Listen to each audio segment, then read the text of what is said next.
मित्र नहीं रहा, वो मठाधीश हो गया है, राजा हो गया है, तो कुछ तो भेंट होना चाहिए। तो कहा आप बिल्कुल चिंता ना करें, मैं कहीं से व्यवस्था कर लूंगी। एक घर में गई है, कहा थोड़ा सा जरा मुझे चावल आप एक दे देती तो आपका बड़ा उपकार होता, उसके बदले मैं आपको बार बार धन्यवाद ज्ञापित करती। उसने कहा चावल मेरे पास नहीं है, ध्यान है, व्यवस्था कर सको तो कर लो। स्वयं अपने हाथों से कूटा है, बड़े प्रेम से, क्योंकि जो प्रेम का भोग लगाया जाता है भगवान वही प्रेम का भोग ग्रहण करते हैं। अहंकार बस, अरे हमने तो 500 रुपए किलो का ये पेड़ा चढ़ा रहे हैं, लोग लड्डू भी नहीं चढ़ा पाते, हम तो इतना महंगा चढ़ा रहे हैं। भगवान कदापि उसे नहीं ग्रहण करते हैं। प्रेम से आप रूखा सूखा जो भी कुछ है, तुलसी पत्र आप डाल करके उनको दे दो। हमने देखा है बतासा चढ़ाने में सबसे अग्रणी है, जबकि केवल मात्र चीनी से ही बनता है, लेकिन सारे देवताओं को बड़ा प्रिय है, बड़े चाव से खाते हैं। अपने हाथ से तैयार किया है, और जब पूरे धान को कूटा तो केवल कितना निकला, 3 मुट्ठी। उसको मुझे एक पोटली में बांधा और अपने पति सुदामा को ला करके दे दिया। अरे ये चावल, ये टूटे चावल वहां द्वारका, अरे कोई बात नहीं है, जो हमारे पास है हम वही तो निवेदन करेंगे। अब वो चावल लेकर के बेचारे सुदामा द्वारिका का पता पूछते हुए और चले हैं। बोलिए गोविंद भगवान की, चले श्याम सुंदर से, चले श्याम सुंदर से, अरे मिलने सुदामा, चले श्याम सुंदर से मिलने सुदामा, गाते चले मन में हरे कृष्ण नामा, चले श्याम सुंदर से मिलने सुदामा, गाते चले से हरे कृष्ण नामा, मिले सुदामा, गाते चले मन में हरे कृष्ण रामा, गाते चले हरे कृष्ण रामा। जय हो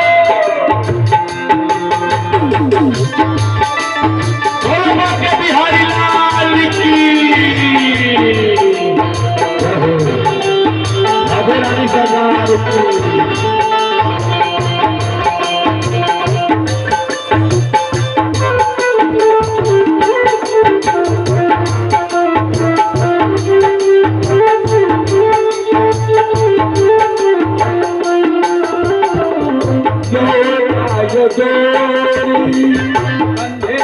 सरकार चावल की टोकरी बदल में दबाए,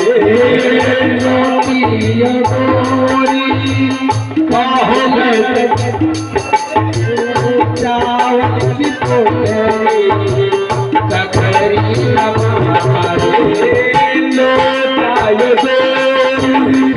कंधे लटके खाए, चावल की टोकरी बगल में दबाए, कंधे लटके खाए, चावल की टोकरी बगल में दबाए। पहुँचे जा करके, पहुँचे जा करके द्वारापुर धामा, गाते चले मन में हरे कृष्ण रामा, जा कर द्वारिका धाम।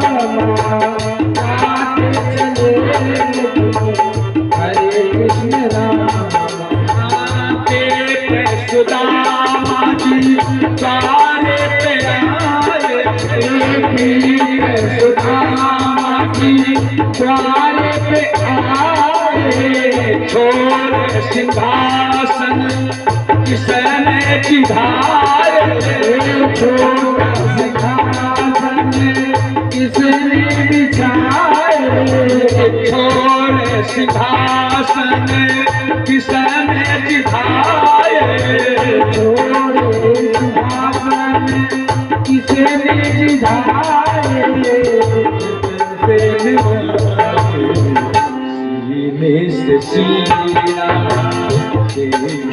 सीना मिलाए घन श्यामा,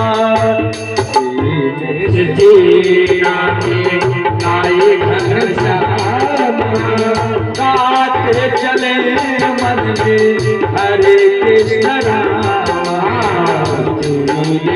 जीना मिलाए सुदामा, गाते चले मन में हरे कृष्ण रामा, चले श्याम सुंदर से मिले सुदामा, गाते चले मन में हरे कृष्ण रामा, राम राम राम हरे कृष्णा कृष्णा कृष्णा हरे राम राम राम हरे राम, श्याम सुंदर से मिले सुदामा, गाते चले मन में हरे कृष्ण रामा,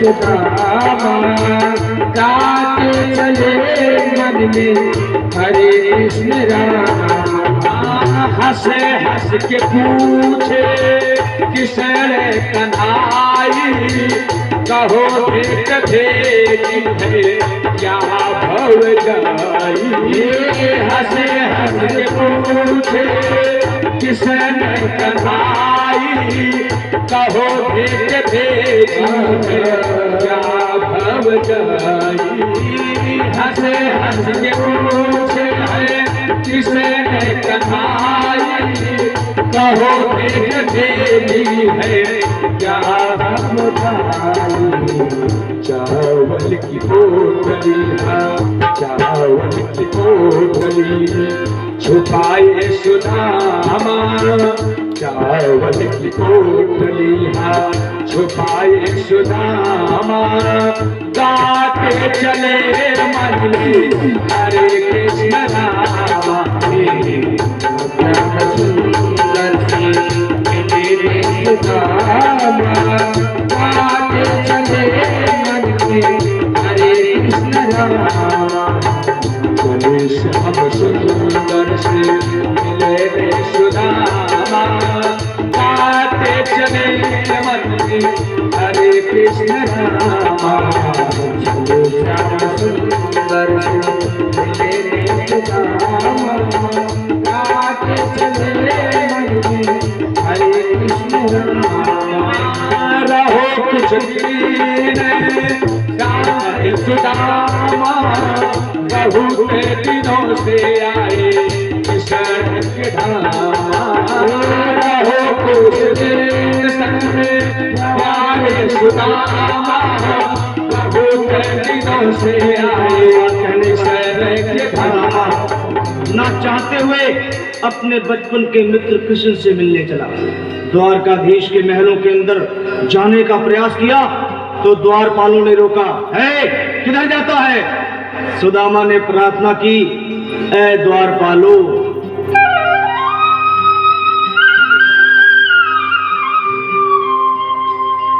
देखो देखो ये गरीबी का हाल, कृष्ण के दर पे विश्वास लेके आया हूँ। मेरे बचपन का यार है मेरा श्याम, यही सोच कर मैं आस करके आया हूँ।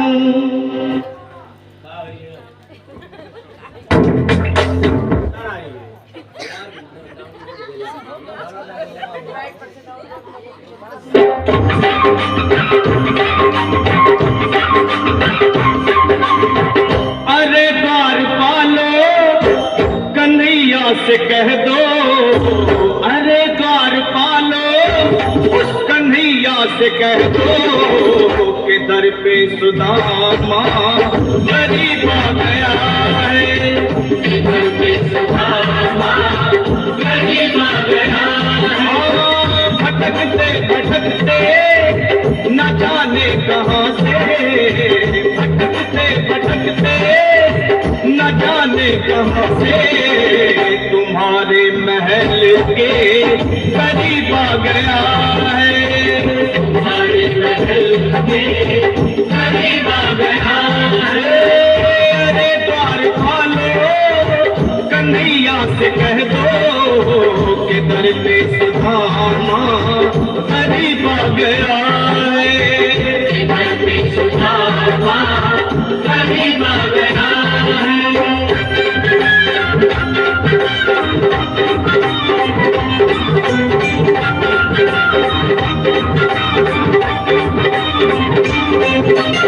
न सर पे है पगड़ी न तन पे है जामा, बता दो कन्हैया को नाम है सुदामा, बता दो कन्हैया को नाम है सुदामा, बता दो कन्हैया को नाम है सुदामा।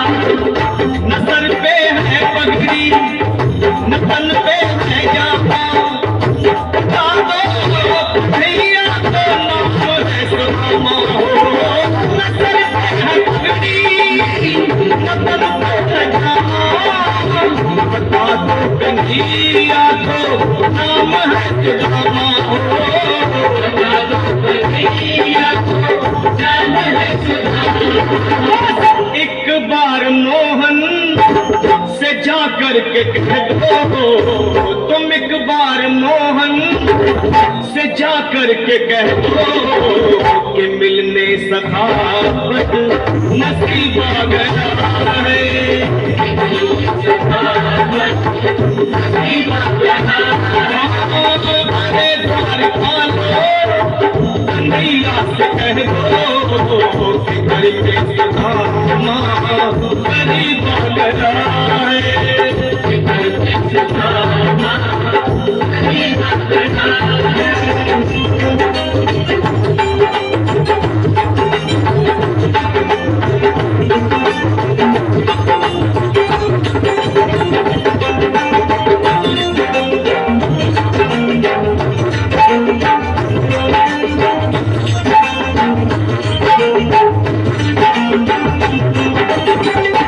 सुनते ही दौड़े चले आए मोहन, लगाया गले से सुदामा को मोहन, लगाया गले से सुदामा को मोहन, लगाया गले से सुदामा को मोहन। सुनते ही दौड़े चले आए मोहन, लगाया गले से सुदामा को मोहन। सुनते ही दौड़े चले आए मोहन, लगाया गले से सुदामा को मोहन, लगाया गले से सुदामा को मोहन। हुआ रुक्मणी को बहुत ही अचंभा, हुआ रुक्मणी को बहुत ही अचंभा ये मेहमान कैसा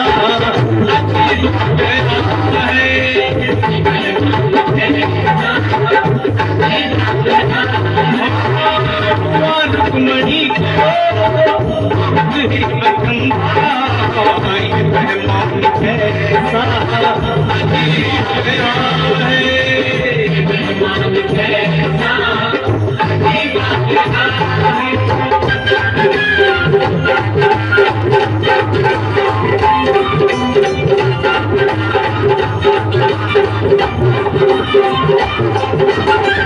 बराबर पे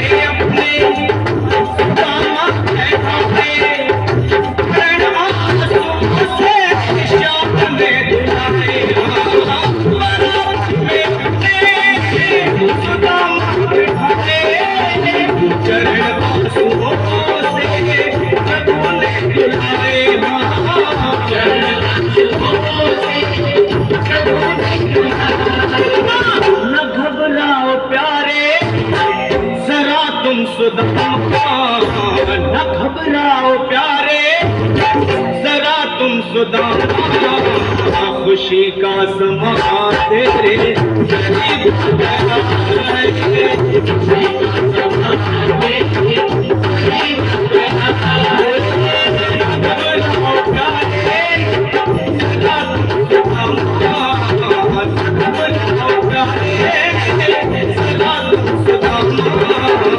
खुशी का समा तेरे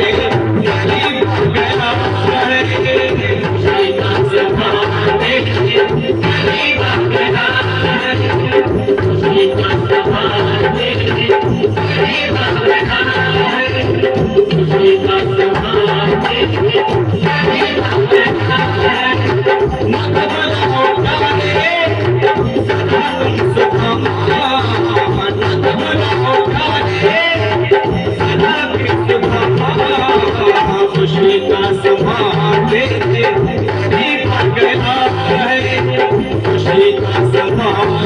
समा तेरे बोलिए कृष्ण कन्हैया लाल की जय हो। सुदामा चरित का सुंदर चित्रण आप लोगों ने कलाकारों के माध्यम से देखा है। आइए भगवान हरि का अनंत हरि कथा अनंता।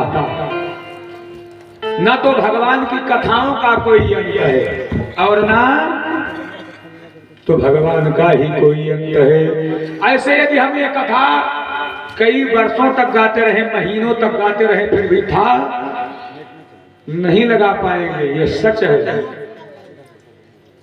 तो कुल मिलाकर सब श्रीमद् भागवत महापुराण की कथा यहाँ पाठ और कुछ कथाओं को लीला विस्तार पूर्वक बताते हुए, सुनाते हुए, कुछ को संक्षेप में बतलाते हुए इस सप्ताह ज्ञान यज्ञ को पूरा करने का जो क्रम सत्र विधान बना, राजा परीक्षित ने रात दिन बिना कुछ खाए पिए, अन्न जल को बिना कुछ खाए पिए, सुखदेव जी कहते हैं कि राजन कुछ पानी ही जलपान ही ग्रहण कर लो। प्रभु भगवान की अमृतमयी कथा सुनने के बाद कहाँ भूख कहाँ प्यास। भूख प्यास तो तब लगती है जब जीव संसार में होता है, और जब भगवान में लीन हो जाता है तो भूख प्यास सब 7 दिनों तक लगातार बिना जल के बिना अन्न के बैठे हैं, अनशन व्रत लेकर के बैठे हैं और रात दिन ये कथा हो रही है। अब इस तरह से नहीं कि ये किस लोग या एक शब्द को बार बार दोहराना पड़े तब समझ में आने वाला है। ऐसे कहते जाते थे, कहने वाला वक्ता भी और सुनने वाला श्रोता भी दोनों उच्च कोटि के थे। एक बार बतलाते थे, दोबारा वो अपने आप समझने का अर्थ लगा लेते थे। इस तरह से ये सप्ताह विधि पूरी हुई। इसलिए ये पाठ पारणा करके ही सप्ताह विधि पूरी की जाती है। तो कथाओं में जो मुख्य मुख्य लीलाओं का गुणगान हुआ है, भगवान की कृपा मई सुंदर कथाओं में आप लोगों ने योगदान किया है। जब भगवान अपनी इस पृथ्वी पर लीला समाप्त कर चुके, एक जरा बहेलिए का, क्योंकि भगवान ने माध्यम पहले बतला दिया कि इसका नाम मृत्यु लोक है, जो आया है सो जाएगा। राजा रंग फकीर, कोई सिंहासन चढ़ चला, कोई बधा जाए जंजीर, जिसका जैसा कर्म होगा। कोई सिंगोने के सिंहासन पर जाएगा तो कोई यमराज के दूधों से बधा हुआ जाएगा। कर्म प्रधान विश्व कई राखा, जो जस करहि सो तस फल चाखा। भगवान जरा बहेलिया को माध्यम बनाया, क्योंकि मृत्यु भगवान दिखाना चाहते हैं कि ये बिना बहाने से ही मृत्यु होनी है। हम लोग ऐसे भी कहते हैं कि भगवान अपने ऊपर दोष नहीं लेना चाहते हैं। जरा नाम के एक बहेलिए को अपना माध्यम बनाया और उसके ही बाणों के द्वारा प्रभु कृष्ण कन्हैया लाल अपने गोलोक धाम को चले गए। जब गोलोक धाम को चले गए, वहीं से कलयुग प्रारंभ हो गया। द्वापर का युग का अंत हुआ और अब आगे यह कलयुग का जो समय है, इसका भी वर्णन श्रीमद् भागवत महापुराण में हुआ है कि आगे आने वाले समय में कलयुग में क्या होगा। और जो वर्णन हुआ है वही होगा, जिसका जो सारी वर्ण व्यवस्थाएं सब संक्रमण हो जाएंगी। कोई ना तो धर्म को मानेगा, ना कोई कर्म को मानेगा। लोग अपनी बेटियों को जानेंगे, पराई बेटियों को दूसरी दृष्टि से देखेंगे, अपनी बिटिया को दूसरी दृष्टि से देखेंगे। कथा में भी वर्णन हो चुका है कि लोग पहले समय जैसे जैसे परिवर्तन होता है, वैसे हम लोग भी बदलते जा रहे हैं। आने वाले समय में भगवान कलिकी के अवतार, संभलपुर में कलिकी का अवतार होगा। भगवान कलिकी अवतार लेकर के इस पृथ्वी का दुष्टों को मिटा करके और पृथ्वी की रक्षा करेंगे, धर्म को पुनः स्थापित करेंगे। तो इधर हरि अनंत, हरि कथा अनंता, कहीं सुनहि बहुविधि सब संता। न तो भगवान की कोई और न तो कथाओं का कोई अंत है। ऐसे कथा तो होती रहे। अब इधर श्री सुखदेव जी इस पावन कथा को इस धराधाम पर जो हम लोगों को सौभाग्य प्राप्त हुआ है, या श्री सूत जी महाराज ने प्रथम दिवस की कथा यदि आपने ध्यान दिया होगा तो प्रथम दिवस की कथा में हमने बतलाया कि इस कथा का इस धराधाम पृथ्वी पर प्रादुर्भाव श्री सूत जी महाराज के द्वारा हुआ है। सूत जी महाराज मुख्य वक्ता के रूप में, कथा व्यास के रूप में सौनकादि 84,000 ऋषि मुनि जो 1000 वर्ष में पूरा होने वाला एक यज्ञ किया था, वहीं से सारी कथाओं का प्रादुर्भाव हुआ है। एक एक प्रश्न श्री सूत जी पूछते जाते थे, सौनिक जी सूत जी से पूछते जाते थे। यहाँ तक जो हम लोग सत्यनारायण व्रत की कथा करते हैं, इसका भी इसी सत्र में प्रभाव हुआ। और यह कथा श्री शुक देव जी राजा परीक्षित को उनके आत्म कल्याण के लिए सुनाए हैं। भगवान की सारी गुणामयी लीलाओं का कथाओं को सुनाने के बाद सुखदेव जी अपने निज धाम को पधारे। इधर आज कंठ्या का अंतिम दिवस था। ब्राह्मण का वचन सत्य होना था, क्योंकि श्रृंगी ने श्राप दिया है कि आज के 7वें दिन कराल तक्षक के नाक के काटने से राजा परीक्षित की मृत्यु हो जाएगी। समय पूरा हो चुका था। श्री सुखदेव जी महाराज राजा परीक्षित को श्रीमद् भागवत महापुराण रस का पान करा चुके थे। श्रीमद् भागवत महापुराण का पान करके, कथा रूपी अमृत का पान करके राजा परीक्षित की आत्मा अमर हो चुकी थी। केवल नश्वर शरीर मात्र उनका इस संसार में था। कथा सुनते सुनते वो इतने मग्न हो गए थे कि वो अपने आत्मा को परमात्मा में विलीन कर चुके थे। मन तो उनका संसार में था ही नहीं, सीधा कनेक्शन हो गया है भगवान का, आत्मा का और परमात्मा का। इसलिए संसार में संसार के द्वारा हम लोग जाने पहचाने जाते हैं, तो इस शरीर के द्वारा आप संसार का कार्य करते रहिए, अपनी पत्नी का काम करते रहिए, आपको जो भी जिम्मेदारियां मिले हैं उस जिम्मेदारियों का निर्वाहन कीजिए, लेकिन मन का तार हमेशा भगवान से जोड़े रहिए, कल्याण हो जाएगा। राम का नाम लेकर जो मर जाएंगे वो नाम दुनिया में अपना अमर कर जाएंगे। मर करके ये मत पूछो किधर जाएंगे, वो जिधर भेज देंगे उधर जाएंगे, वो जिधर भेज देंगे और उधर जाएंगे। अगर उनके भक्त होंगे तो हम वो अपने परम धाम बुलाएंगे, अगर हम उनके भक्त रहेंगे, नाम भजेंगे, तो हमें अपने परम धाम बुलाएंगे। सारे संतगण मंडली राजा परीक्षित के पास से जा चुकी थी। वह समय एकदम बिल्कुल नजदीक आ रहा था। इधर से लहराता हुआ कराल तक्षक ब्राह्मण वचन को सत्य करने के लिए चला है, क्योंकि ब्राह्मण का श्राप है। ब्राह्मण ने श्राप दिया है, तो अब इसमें कोई भी ऐसा देव नहीं है जो कि इसको वापस कर सके। ब्रह्मास्त्र में तो हनुमंत लाल ने उसकी मर्यादा मान करके बच गए थे। जो महाबलशाली है, अतुलित बलधामम है। अब इधर कराल तक्षक नाग लहराता हुआ चला, और उधर से कश्यप नाम के एक ब्राह्मण जो कि विश्व की विद्या में बड़े ही निपुण थे। कैसा भी कोई कराल तक्षक कोई नाग काट ले, वो अपने मंत्रों के द्वारा उसके प्रभाव को समाप्त कर देते थे, खत्म हो जाता था, विष का प्रभाव खत्म हो जाता था। इधर से कराल तक्षक चला है डसने के लिए, और उधर से कश्यप नामक ब्राह्मण चले हैं राजा परीक्षित को बचाने के लिए। दोनों की मुलाकात हो गई रास्ते में। तक्षक ने पूछा कहां जा रहे हो? कश्यप जी ने कहा जहां तुम जा रहे हो वहीं मैं भी जा रहा हूं। तुम राजा परीक्षित को डसने जा रहे हो, काटने जा रहे हो, और मैं राजा परीक्षित को बचाने जा रहा हूं। कहा तो फिर परीक्षण यही हो जाएगा। अगर यह बात है कि तुम उनको बचाने जा रहे हो तो परीक्षण यही हो जाए। तो सबसे पहले क्या हुआ, तक्षक ने एक बड़े विशाल काय बरगद का वृक्ष है, बहुत विशाल काय, हजारों वर्ष से खड़ा है, एकदम बिल्कुल हरा भरा, और तुरंत ही अपने फन को जैसे माना, अपने विष की ज्वाला को जैसे ही छोड़ा, तैसे वह पेड़ जल करके खाक हो गया उसके विष की ज्वाला से। और कश्यप ने अब अपने मंत्रों का प्रयोग किया है।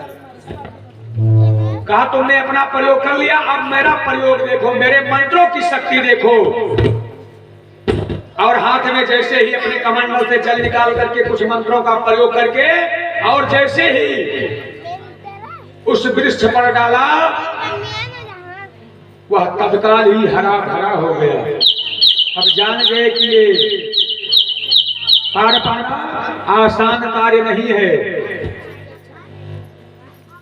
इसलिए कुछ धन का लालच दे करके कि आपको हम कुछ धन दे देंगे,